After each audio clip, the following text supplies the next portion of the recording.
Hello friends, my name is Tanya. I'm here for Trinity Stamps, and today we're taking a closer look at the A7 Spring Birch die. This is a 5x7 cover plate die.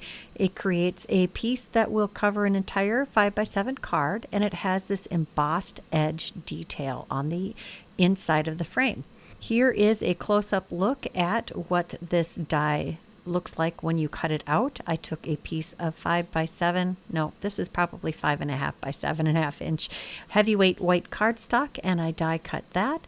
All of the negative pieces fall out and leave you this cover plate with 3 birch trees. And here are 3 examples of how you can use this beautiful cover plate in your creations, whimsical or twilight or any forest nature scene.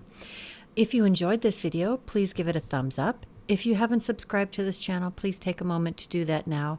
And if you're interested in the product that is highlighted here, check that description box for a link. Until next time, bye-bye.